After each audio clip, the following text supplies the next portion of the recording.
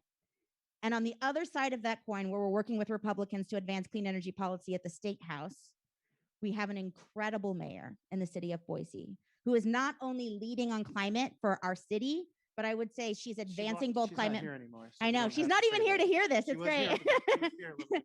She's advancing bold climate policy nationally. And that's a lot of the reason, the opportunity we got to see President Joe Biden last week come in and learn what Idahoans are doing, whether it's drought or wildfires or what our issues are. So we can fight for climate policy at the local level in a certain way, and then at the statewide level in a different way. But we can't put ourselves in one party or the other because then it's not quick enough and it's not bold enough. And we can't meet the moment that we must. You know, in a weird way, Idaho is probably better prepared for water decisions than a lot of other states. I mean, going through the Snake River Basin adjudication, right? The Snake River Plain and the aquifer underneath it has I mean, that's so far ahead of other states. You know, California, our families, my wife's uncles were drilling for water like 2 years ago without, unpermitted, just see what's down there, grab it. And if you get it, pull out what you want, right? I mean, that's in the Central Valley. So that has stopped here. There's a lot of intention on that. And because there are so many rules about how you have to use your agricultural water, maybe one day down the road we'll be a little smarter about lawns and stuff, but that's a hard hit to do. But people have figured it out. Tucson has beautiful gravel lawns. Who has got some other questions? Yeah, back row here. Oh, gravel lawn. Yeah, gravel lawn guy. All right, question over here. Give it up for the gravel lawn, everybody. Yeah, right there. Hi, so I have a question about the redistricting majority project that was done in 2010. This really showed that with a little outside money, there can be huge impacts of electing certain individuals at the state level that can have huge impacts at the federal level. It's like the juvie picks the varsity team in this country. So my question is are you aware of these kind of organizations trying to influence our state elections? And how do you see this for our current 2020 redistricting that will have big impacts for the next 10 years? So redistricting, thank you. One of my favorite topics, ever present. So Idaho is actually fairly unique. Redistricting is a challenging thing that only happens once in every 10 years. It's super wonky. After the census, one person, one vote means we have to equally divide our legislative districts to ensure that the representatives from those districts play that out well. I will say in most places we hear about the gerrymandering that is being used to drastically disenfranchise voters, to drastically impact public policy. Idaho actually has the gold standard for redistricting. We have an independent citizens redistricting commission that is even numbered, which means no single political party has a say on the map. The map currently in Idaho, you've got 3 folks who are appointed by those within the Republican Party and 3 folks who are within the Democratic Party. It's the pro tem speaker and then the minority leaders in the House and Senate and party chairs. But that means a Republican or a Democrat has to agree on a map. It makes it much harder to have the influence of money and special interest and advancing an unfair map with districts that either disenfranchised impacted communities of color, in ways that you see in other states. And it also means that we get to have a say in that process. By statute, the Redistricting Commission, which is going on right now, it started September 1st.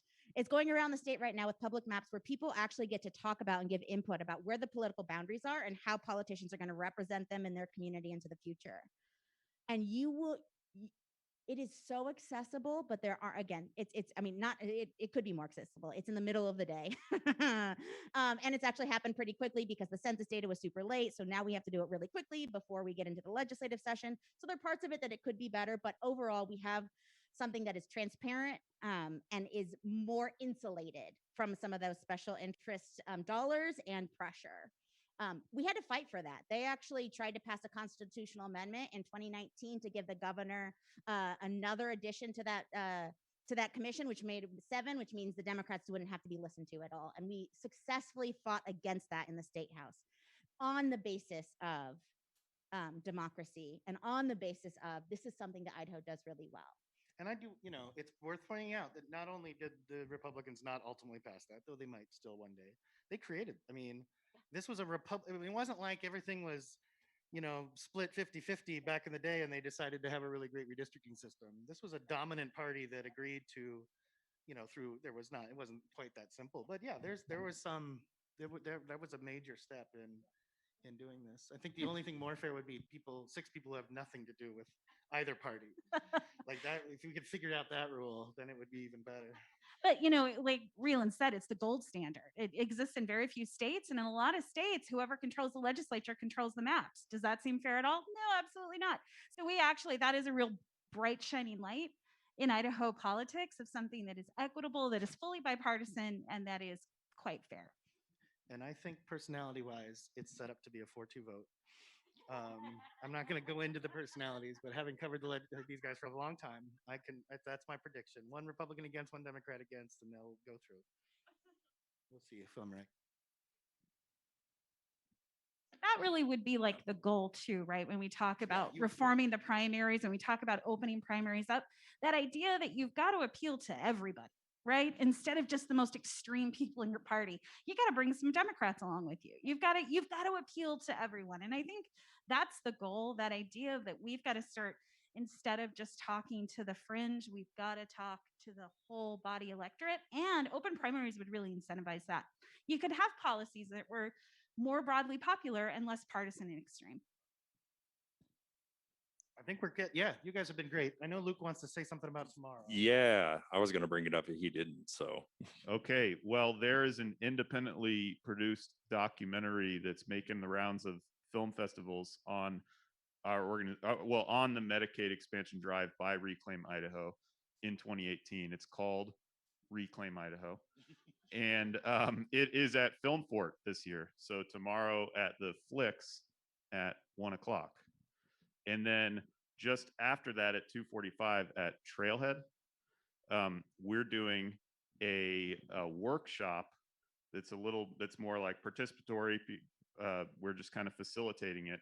And by we, I mean myself and Cam Crow, who was here earlier, but snuck off. But we're doing a workshop on how to build a movement for change. So we're gonna talk about some of the principles that have really worked well for Reclaim Idaho, and we're gonna give participants a chance to really, think about some issues they care about, and how they might apply those principles to things that they really want to make progress on. So that's going to be at 2:45 at Trailhead.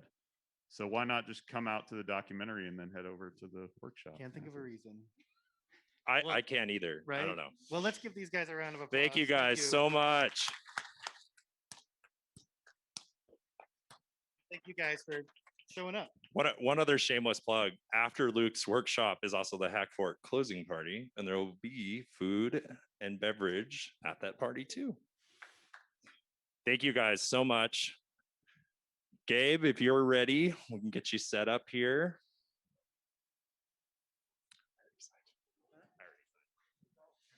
Oh, do you guys have a pen?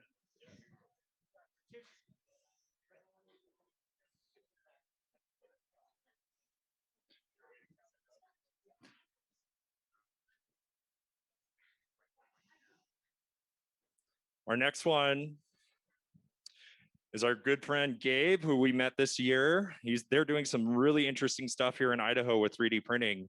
And there is also some cool swag if you guys stick around. So I highly recommend it. This is going to be a fun one. Not to pump you up too much, Gabe. And we said, sure. So we thought about it for a while. And we thought, this is a good opportunity, not only for us to practice the technology and put the technology out there, but also to bring another part of our mission in GIM, again, which is to solve problems for our community. And so we said, okay, here's what we're going to do. We're going to move across all these schools across the state. We're going to bring students from these various Gear Up cohorts together. The GIM students will teach them these technologies at distance. First at distance last year, but now lately we've been having some of their coordinators come in to learn. And the notion is, okay, we're gonna take this on, and then we're gonna present a series of real problems to them. And the problems that we're interested in solving last year, since this was, it kind of came to us a little quickly, is we said, well, why don't we take on some of the issues that GIM itself is already trying to solve in the community? One of those things being, how do you increase the amount of occupational, physical, and speech therapy that's been offered in our schools?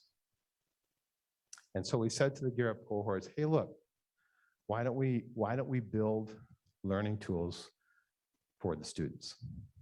Now, we know that there's a lot of complexity there, and we don't, we realize that you're not all of a sudden going to become experts. So basically what the GIM teams do is we said, look, we're going to guarantee that whatever gets made, whatever idea gets started, is going to be brought to fruition. So the students get a chance to develop on something. They see kind of the intricacies of the project and of the creative process and how that works. And then in the end, they get to see something go out there. And so that's kind of where we're going to start. I'll come back. I'll talk. We also been working on a couple other projects for environmental AR and AR and IoT. But I think I'll start with our project that we've been doing just recently with the Gear Up stuff.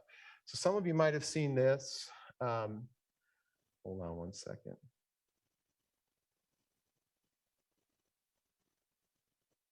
I can get back to it.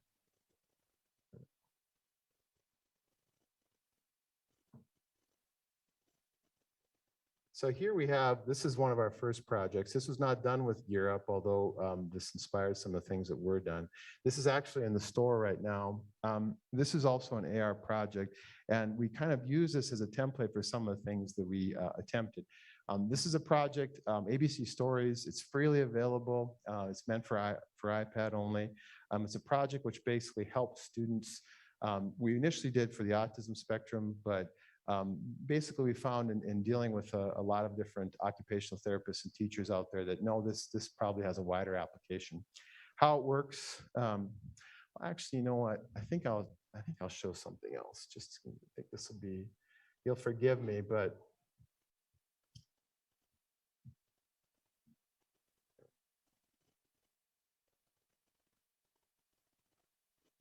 I think I'll show this. This is a story from KIVI. If we can get past the ad. Nope. So this was early on in the process.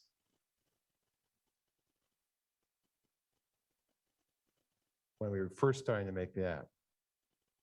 Oh, can I get sound or not? Oh.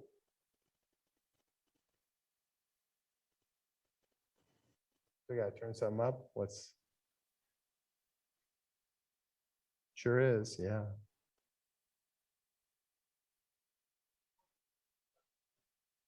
It didn't. If I pull this, you can probably hear it from my machine, huh? Maybe, we'll see. We'll see how this goes.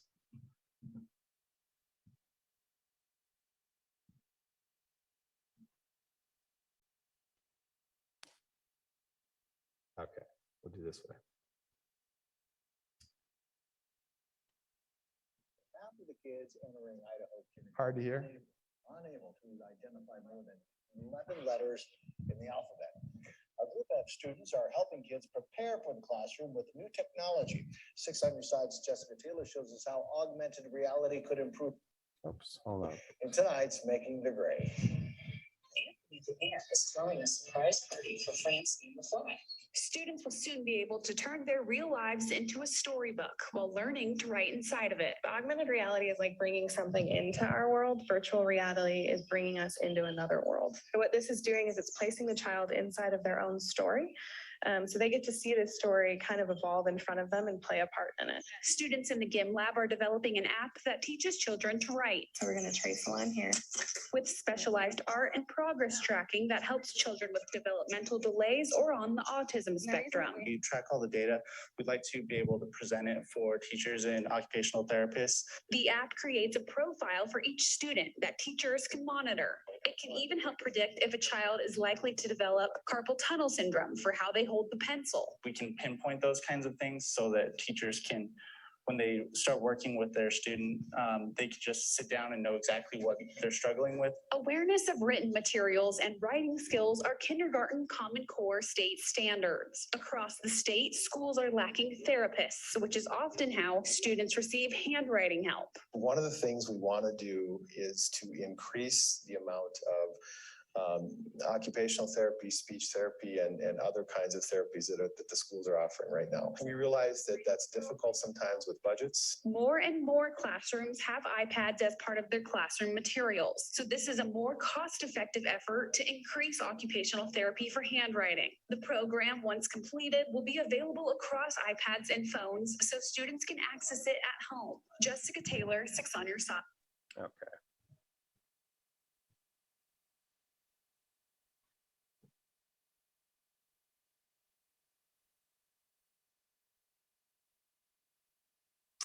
That is available, like I said, right now in the store for iPad. And it's actually undergoing a field trial right now. So we have a professor in the special education department at Boise State who is looking to see how effective this is. The first of that data should probably come back within about 2 months. And we know that the app is being widely used right now. I believe it has, I think it's a little over 5,000 downloads, and it's used basically about 800 times a week. Works, right? And this is, when you look at that, of course, that's AR. They're pointing at that. They're making that game, projecting it into the world. But that's just the beginnings, right? There's a lot of other things that kind of go on. And so we took stuff like that into we use that, I guess I would say, as kind of a base point to talk to Gear Up students about what can you do? What can you imagine? And so now I'm going to show you a couple different apps that basically they worked on with us and developed over the course of last spring semester. These aren't all of them. I'm just going to show a couple. These are ones that are also going through the review process right now.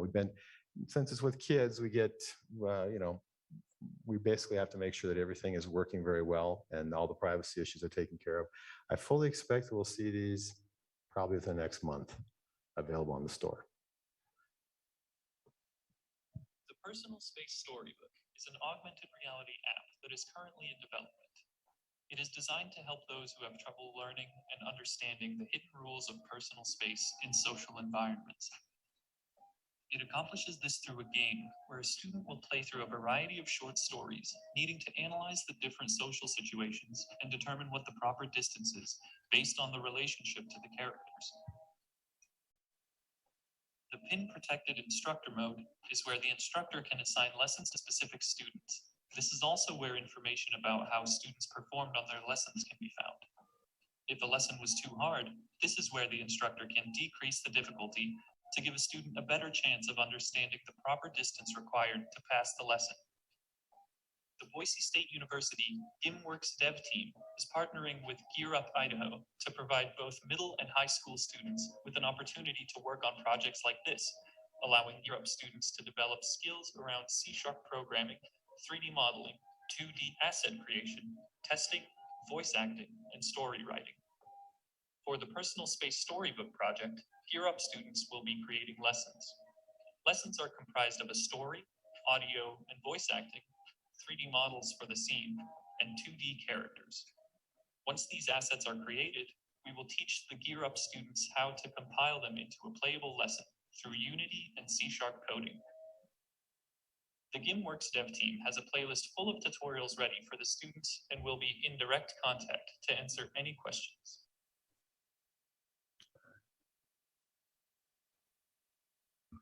Now, with that one, we're using AR basically to create a safety lesson, right? What is your personal space?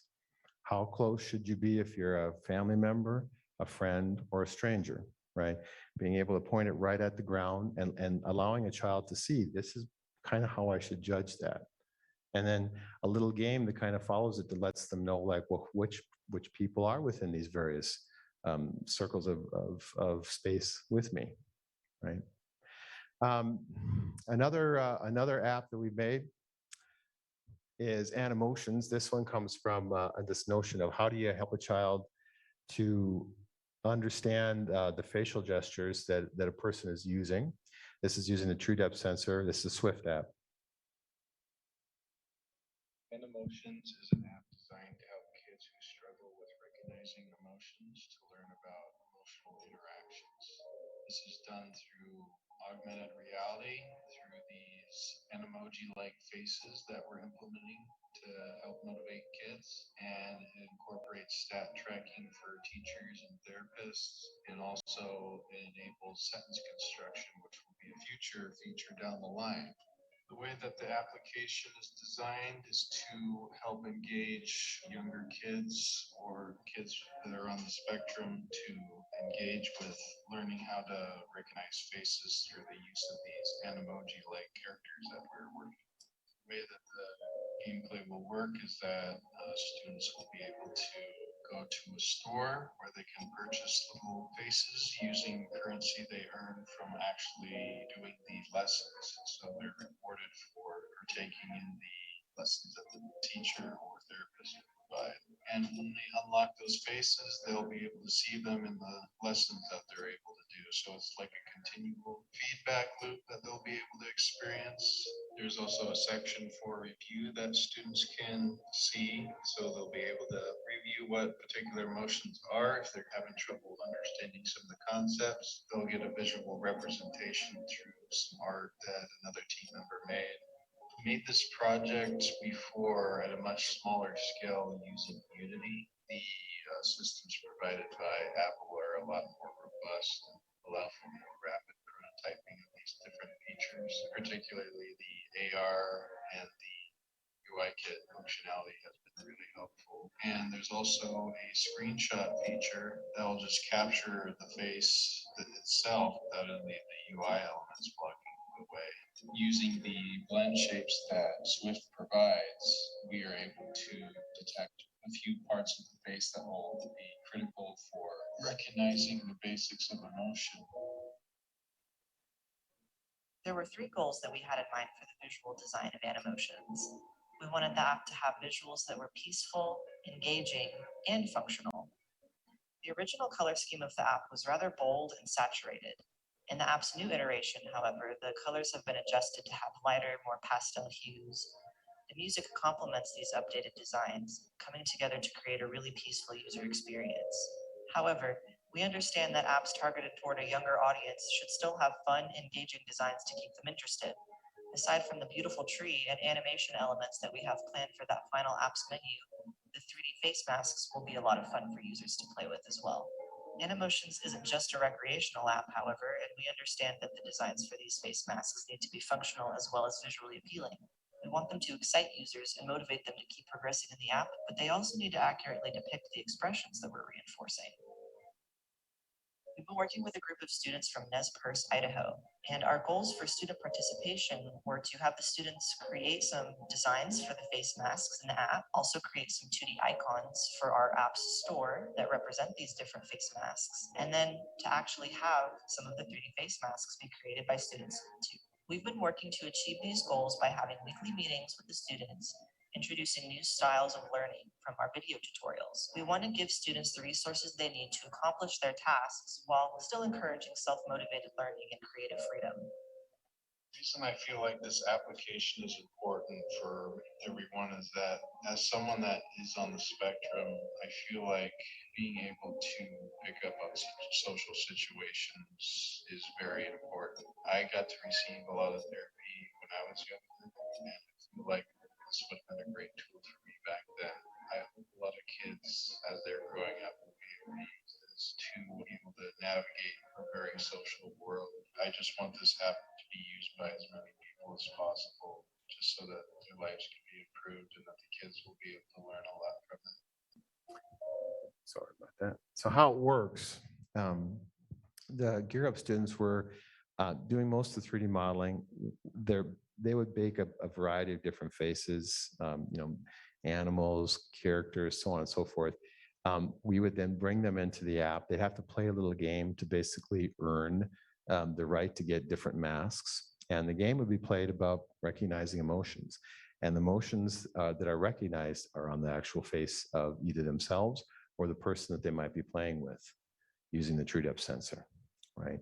And the notion of it was to show over and over again, not just the basic emotions, but also, more subtle things, right? So that they have this opportunity to kind of look at that, learn, think about the social interactions, and then hopefully be interested in continuing to practice and practice to earn more and more of the other characters that they could bring on. Okay, that also is still waiting to go in the store. It's going to go soon. And when it's done, just like everything we make, we give it away for free. I'm hoping I can get that one into a field trial, actually both of those into a field trial this next semester. So we've gone into a series of conversations about that. We're sort of thinking about how that might work. Now this year, we're kind of ramping that up also a little bit with Gear Up. So they like this process. They liked what they went through. And so we had a longer discussion about them with, well, how do you, not just make this sort of a one-time thing? How do you make this something that the students and that are going to be engaged with, they're going to bring these technologies into rural schools all across the state?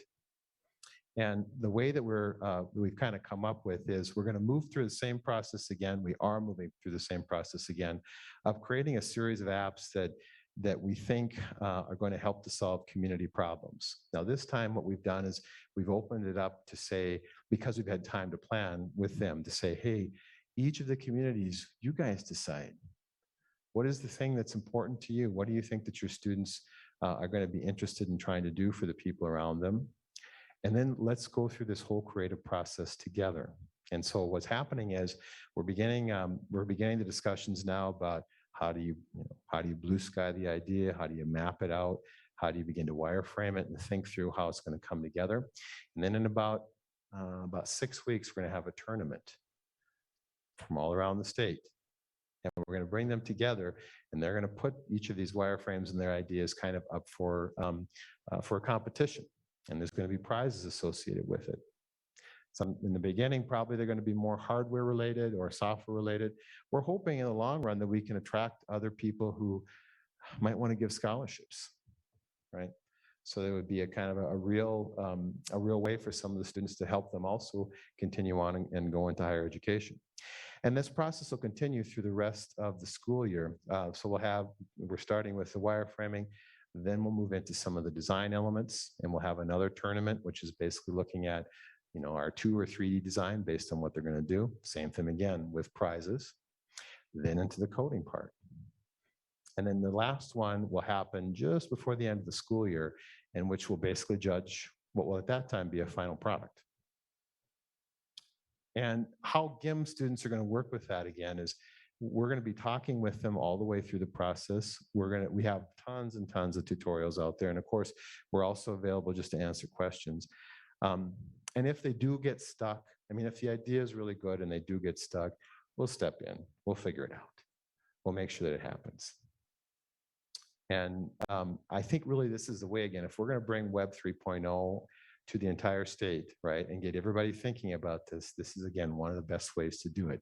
Think about problems that you have right there in your community. Think about how the new technology is able to kind of, be brought to bear upon that, and then do it yourself. And you'd be amazed. I'm always amazed. People who didn't know anything a few months before, when they're motivated to learn, they produce wonderful things.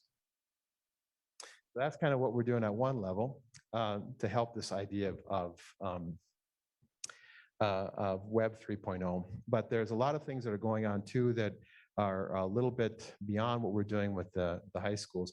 So this is a project I'm going to show you that just finished up during the middle of this summer. And so this one excites me. I'm calling it environmental AR. I don't know if that's the term that's going to stick with it, but here's what excites me about it. So what we had is we had a human environmental systems professor come to us and say, look, we've got an issue here. We're using drones right now to survey various parts of the state, and we're looking at all sorts of things. One of the things might be basically the shade of green in the plants, because to a trained eye, that shade of green tells them exactly how much moisture is in the soil, right? And when the hills start to turn brown, that also is kind of an indication of things like climate change. But that's not all that they study tons of other different things, such as, when are the plants growing, at what time, maximal growth, so on and so forth. But what the drones are doing is, of course, they're recording all that information from on high. And yes, it's generated a 3D model, but it's top down. So what they came to us and they said, do you think there's a way that you'll be able to translate that information, that drone information from on high, into something that would be at eye level? And they didn't have a very big grant, so it was kind of I'll call it one of our little blue sky projects that we said, yeah, there's something we should try there. It's probably something that even if we fail, it's okay. It's worthy to take a shot at it and see what can be done. So a team sat down and they started working through. And I have to admit, I thought it was a little bit of a tall order, especially again, it was a rather small grant. But I said, well, what the heck? We'll see what happens. And the team worked and worked on it. And well, I'll show you basically what happened here. What they were able to do was translate that 3D information right to the eye level. But then even more importantly, once it was at eye level, they were able to pin that information very accurately to a GPS location. Basically, they're able to let a skin, an AR skin, roll over a natural terrain. Watch. This is a prototype app created by GimWorks for our client, Megan Cattell. Dr. Cattell took photos with the drone to get a bird's eye view of terrain on Hulls Gulch. He converted the point cloud using HSoft's photogrammetry technology to create a 3D mesh. We then set the mesh into an AR view, allowing us to see the mesh in comparison with the real-world environment. This is what the app is currently looking like. Here you can see a menu pops up, allowing us to select different meshes. We can select our terrain mesh, where Focus Entity allows us to place the mesh in a particular location, which accurately places our large mesh into the space. We can then walk through the real environment, and as we move with the device, the mesh on the screen appears to be moving with us. This allows us to look at certain parts of terrain or plant life and easily compare. Dr. Cattell is pursuing the capabilities of enhancing the accuracy of generated meshes to provide more accurate representation of the terrain and plant life. Additional concepts discussed were incorporating meaningful data visualizations for measurements such as water levels and nitrogen percentages. This can be very beneficial with understanding our environment for drought conditions, fire-prone areas, or areas best suited for reforestation efforts. Thank you for watching.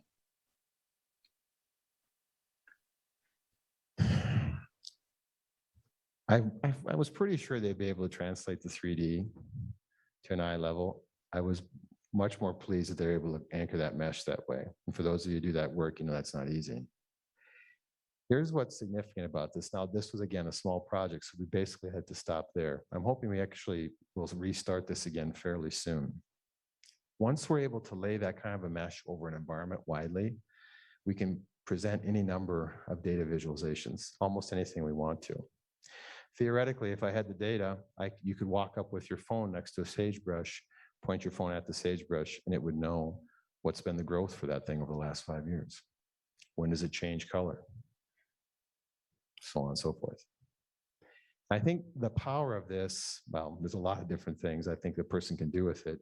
Some of it a little bit commercial, some of the hiking apps and whatnot, I can see them, here's the best trail, so on and so forth. But I'm particularly interested in it and helping us to better represent climate change, right? Climate change is something that it's, it happens, but it, we notice it, but then it's, it's kind of one of those things that, well, it's in the environment, kind of floats in the background. But I'm hoping that using an app like this, that we could show people, for example, do you notice that the hills turn brown much faster? 10 years ago, here's where the green would have stayed, here's what it would look like, and now here's what you see.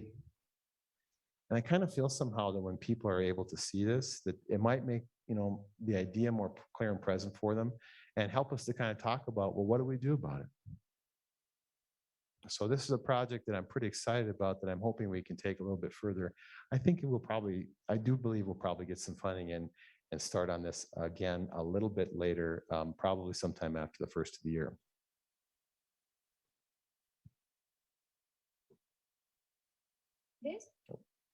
Now, last thing I'm going to talk about.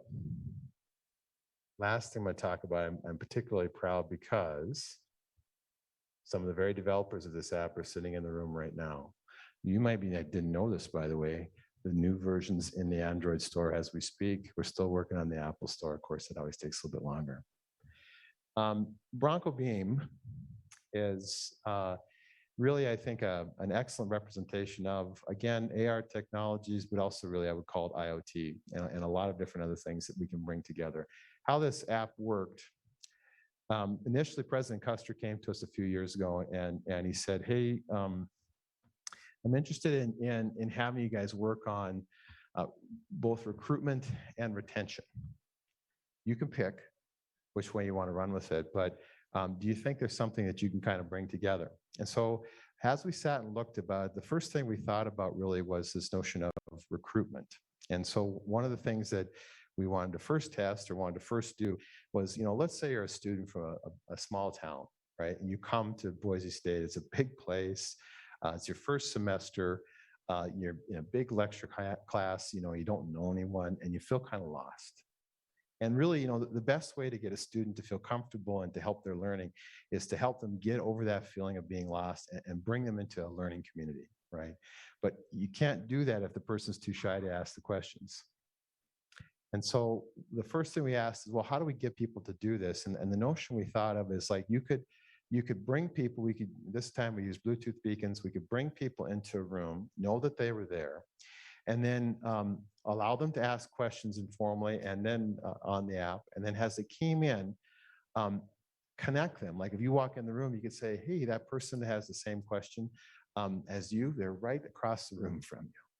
Oh, and by the way, another person had your question and they're willing to help you answer it, and they're sitting over there, right? That's how you create this notion of informal peer mentorship, right? And so we said, well, let's try this thing first. And I think it was a fairly successful trial. But then in the process of it, another idea was brought to us and occurred to us, and this idea is a lot of significance for the campus. Of course, food insecurity is a big problem, right? It's a big problem at a lot of different universities, and not that we could answer the entire problem, but one of the things that we realized, the campus realized as well, we have a lot of catered meals on campus, right? The regulations state that 30 minutes after that meal is done, all that food has to be thrown away. Well, it does no good to send a kind of a big wide message to everyone on campus. They might be 10 miles away, if there's food available. So the other thing we began to do is use the app with geolocation to understand who was actually close enough to come and get a meal. And of course, there were some news stories run on that. It was a good solution. It's an excellent solution. And by the way, the team's over here. Part of the team, I should say. And that worked well. And then we went into pandemic.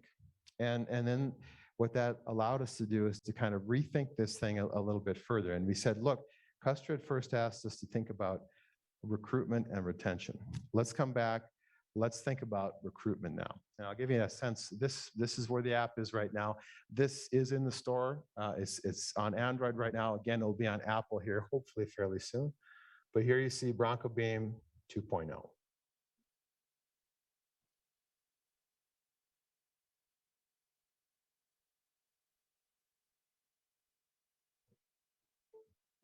Place, the here and now.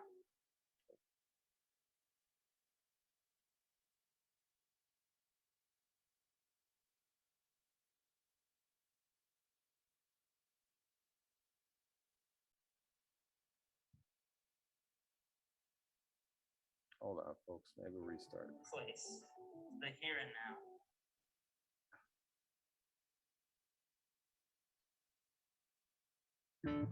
All too often, Place. technology pulled us away from our reality.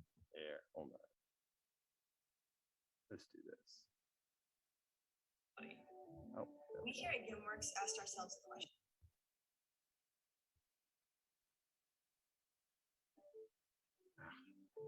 Place, the here and now.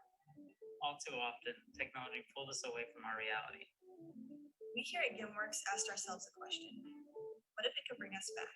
That's why we built Bronco Beam, your all-in-one hub for location-based experiences on the Boise State campus. Bronco Beam uses beacon and geolocation technology to tailor your experiences to where you are. Prospective students can use Bronco Beam to take a guided or unguided tour of campus. The waypoints on a tour can be tailored to the interests of the student, which they fill out in the app. As they reach each waypoint on their tour, the app will show students text, pictures, videos, and even interactive activities. These activities could include augmented reality, where students view the campus through their phone's cameras and see interactive overlays. Group leaders will also be able to initiate customized tours, so their entire group can experience a tour together. All tour content can be customized by the university via our web portal, as well as the color scheme of the app and other visual details. This makes it easy for new universities to set up Beam on their own campus. Tours can be useful for current students as well. For example, they could guide students to the location of their classes. And with the addition of beacons for indoor wayfinding, Beam could provide location tracking accurate enough to help students with vision impairments navigate the campus. Bronco Beam also notifies current students about campus events near them. University admins can add events to the app. This can be used for any kind of event, but we found a particularly compelling use case. Food insecurity is a big problem on campus. Another problem that exists on campus is that there's a lot of extra food that goes to waste after events. As we were developing Bronco Beam, we realized that it could bridge the gap between these two problems. When there's extra food, event coordinators can simply pull out their phone and create a custom notification. They can then choose what locations to send those notifications to, so only people who are nearby and can take advantage of the food will be notified. Finally, Bronco Beam can also connect students with experts. Our first application of this idea was designed for tutoring centers and helped tutors determine what the students in the room needed help with, along with connecting students that were working on the same problem. Bronco Beam will also be able to connect prospective students with professors, admissions counselors, and other experts who are on campus and available during their tour. As we developed Bronco Beam, we tried to imagine what the apps of the future will look like. Not just static pages that you look at on a screen in front of your face, but experiences with a sense of place that can bring your surroundings to life.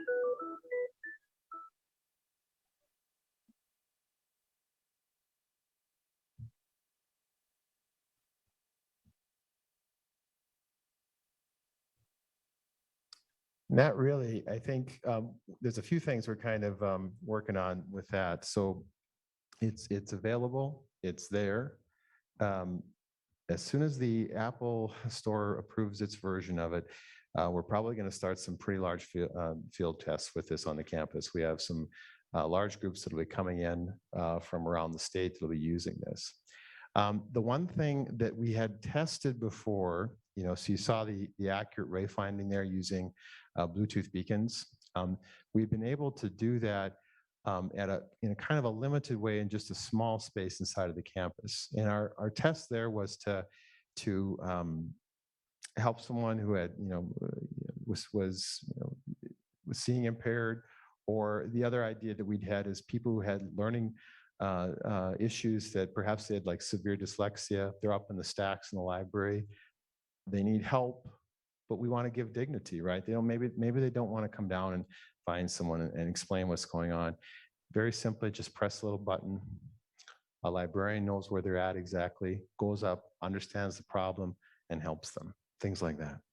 Now, that one we couldn't get all of that into the first edition, but I don't think this team knows this. It's going into the third. So we've been involved in a series of discussions with some networking companies, and I'm hoping that we will be able to revisit this very, very accurate indoor wayfinding in a way that's going to allow us to open up all sorts of other possibilities and services for the campus.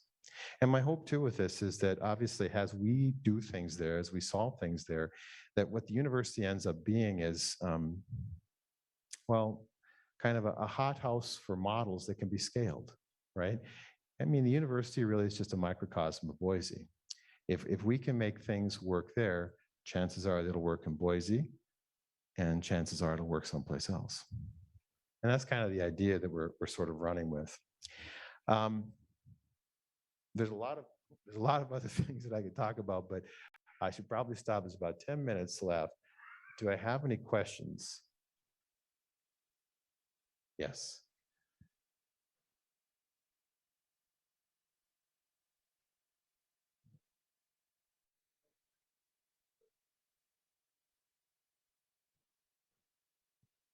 Yeah. Yeah.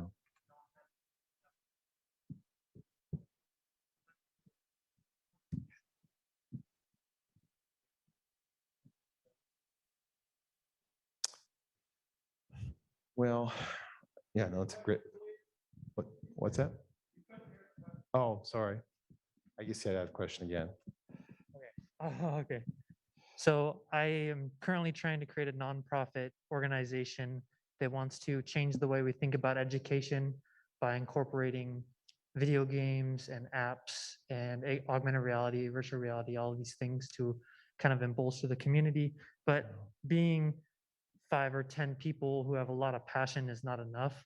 And without something like BSU's funding or, Apple Education funding, how do we approach the community to make this change? Because we have GIM here, but what if we had a few other companies doing the same thing? So I was just wondering, how do we approach this? Like, how do we get our field studies done? How do we approach the community? Say, like, we need help, but we can make something cool.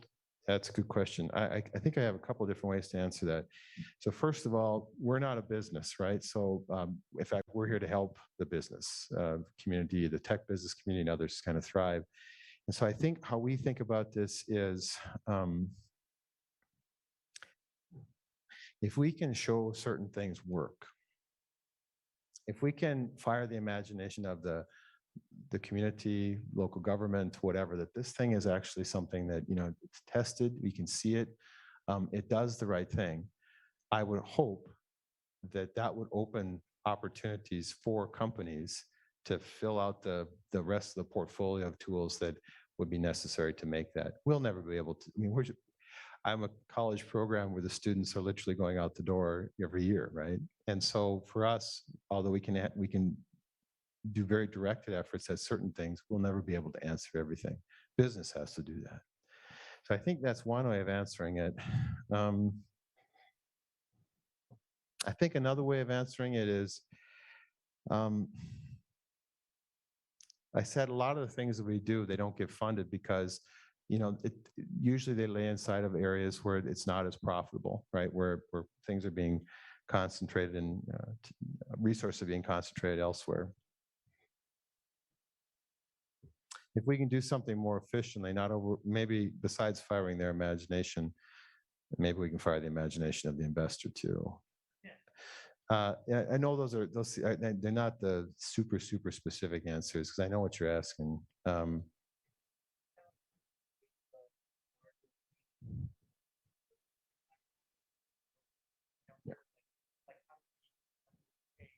Education is also an opportunity for you as well. Yeah. We've created this platform. So let me say this. Maybe this answers it in some way too. One of the things that we talk a lot about with the students is, technology, the culture looks at technology, right, as either some magic that happens or it's something that, it's kind of a pain, right? I think that what we don't think a lot about is that technology is just human expression expressed in a different way. And so, I don't know, I think by showing people that use the technology to help the people around you, I think somehow that changes the conversation. Again, it's a general answer. A more specific product, maybe I could give other advice, but I think that's it. And I know that's what we do. I mean, my students will have good careers. I know this. But if that's all that it's about, then if everything's about money, nothing's worth a dime. If you have gifts and talents, you have to give back. I think that's the biggest lesson. So I hope I hope I answered some of that at least. Are there any other questions?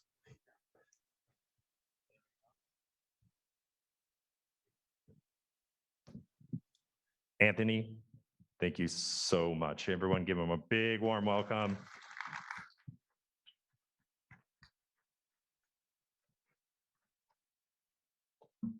Thanks, everybody. We are finishing up. So thanks everyone for coming today. Make sure to check out the schedule tomorrow. We start at 10 again. Some really fun stuff as well. Also, Gabe's finishing up over there in his 3D printing talk. He printed some freaking sweet cassettes to celebrate Treefort, and it actually has a QR code that you can scan with Spotify. It pulls up the Treefort playlist. So really, really cool. You feel free to go over there and grab one of those. Thanks, everybody.